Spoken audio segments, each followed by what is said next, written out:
Los hombres de paja son todo lo contrario de lo que se encontraría en un campo de batalla.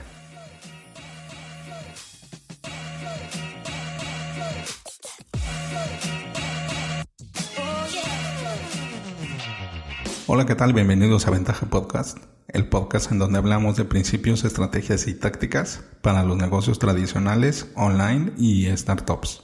El día de hoy vamos a seguir hablando de las falacias lógicas en nuestro ciclo. Y hoy toca hablar de el espantapájaros. Si tienes alguna duda o comentario, entra a ventaja.com.mx/contacto y házmelo llegar por medio del formulario. Un argumento de hombre de paja intenta contrarrestar una posición atacando una posición diferente, generalmente una que es más fácil de contrarrestar. El arguer, o el que está argumentando, inventa una caricatura de la posición de su oponente, es decir, un hombre de paja, que se refuta fácilmente, pero no la posición que su oponente realmente tiene. Por ejemplo, los defensores de la medicina alternativa a menudo argumentan que los escépticos se niegan a aceptar sus afirmaciones, porque entran en conflicto con su visión del mundo. Si la ciencia occidental no puede explicar cómo funciona un tratamiento, entonces se descarta de manera inmediata. Sin embargo, si lees el tratamiento escéptico de las llamadas modalidades alternativas, encontrarás la posición escéptica mucho más matizada que eso. Las reclamaciones no son despedidas antes porque no están explicadas actualmente por la ciencia. Más bien, en algunos casos, como en la homeopatía, existe un vasto cuerpo de conocimiento científico que dice que la homeopatía no es posible. Tener un mecanismo desconocido no es lo mismo que demostrar que es imposible, al menos lo mejor que la ciencia moderna puede decir. Además, los tratamientos escépticos de la homeopatía a menudo revisan minuciosamente la evidencia clínica, incluso cuando se deja de lado la cuestión del mecanismo. La evidencia muestra que los remedios homeopáticos son indistinguibles del placebo, lo que significa que no funcionan. Y hay discusiones que pueden llegar a ser realmente desesperantes. A veces, en lugar de utilizar argumentos racionales o ceñirse a los hechos, nuestros compañeros de trabajo, clientes, proveedores, colaboradores, hacen uso de argumentos poco honestos o que apelan a las emociones en lugar de a la razón. Y a pesar de que parecen válidos, no lo son. Son líneas de razonamiento equivocadas.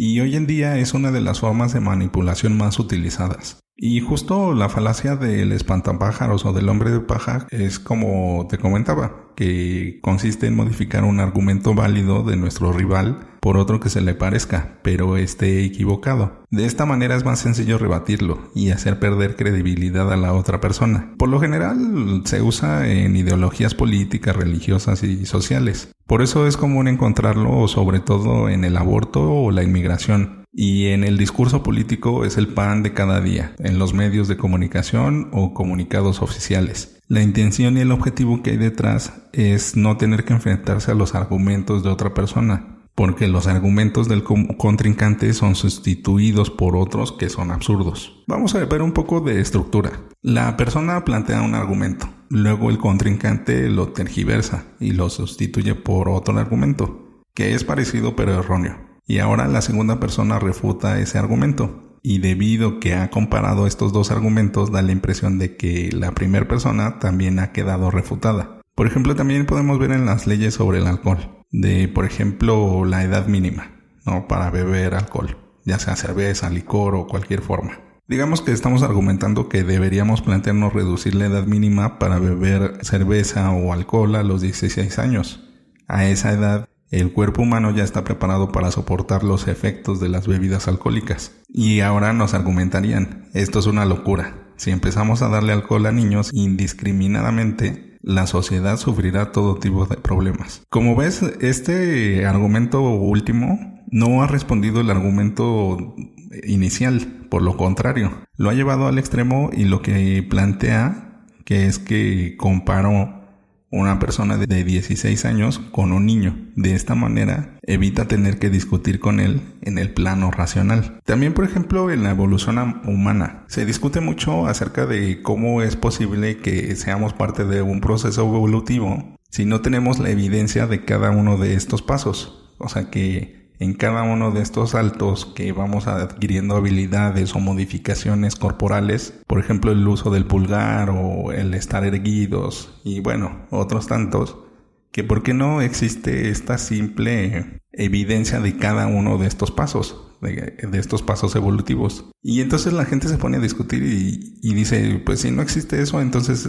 es que somos creacionistas. Es que de repente apareció y entonces las evidencias que tenemos de registros de huesos, o sea, el registro óseo, entonces nos dice que vamos saltando de cada ciertos años azarosamente sobre los cambios que vamos adquiriendo por medio de una creación azarosa a la suerte. Y entonces no se está refutando lógicamente, se está refutando la idea y sobre todo se caricaturiza por el hecho de decir eso no es posible. O sea, tú me estás diciendo que hay un proceso evolutivo basado en método científico, entonces repítelo. Entonces hazme otra vez el experimento para que yo lo pueda validar. O sea, y son cosas imposibles, ¿no? O sea, son cosas que la ofensa va sobre todo a la persona que lo está diciendo. Y como ves, esto está muy arraigado en las discusiones políticas, sociales y en otros ámbitos, y es difícil identificarlo. Pero hay un buen punto en donde podemos identificar que sabemos que estamos recibiendo un hombre de paja, que es cuando están argumentando exageradamente sus argumentos para refutar los nuestros. Por ejemplo, las cosas totalitarias, cuando decimos siempre, nunca, y entonces la otra persona argumenta, pues es que no todos somos así. O sea, se sobreentiende que no todos somos así. Entonces lo correcto es ir seleccionando las palabras adecuadas para poder transmitir lo que queremos decir. Es bien complicado pasar de esta comunicación nuestra hacia los demás, porque para empezar hay que aclarar lo que sentimos, luego lo que pensamos, luego lo que decimos y luego lo que hacemos. Eso es la coherencia. Y tener esto alineado es bien complicado. Y sobre todo cuando tenemos discusiones de este tipo, en donde se hace una exageración para no seguir discutiendo, para no llegar a un común acuerdo. Y a veces en estas discusiones es más fácil no seguir teniéndolas. El ir conociendo estas falacias lógicas nos dan estas herramientas para que nos comuniquemos mejor. Así que ya tenemos una más. Ya podemos identificar cómo es un espantapájaros o un hombre de paja y poder parar a tiempo esas discusiones que no llegan a ningún punto. En el próximo episodio hablaremos de cómo crecer un negocio de comida. Bueno, ventajosos, esto es todo por hoy. Antes de terminar, sigue la conversación. ¿Te han aplicado un espantapájaros? Cuéntame, ¿cómo es que lo han hecho? Recuerda dejar tu comentario en tu plataforma favorita. Al darle like en iVoox y YouTube y dar 5 estrellas en iTunes, ayudas a otros a encontrar el podcast. Y recuerda, rífate como los grandes.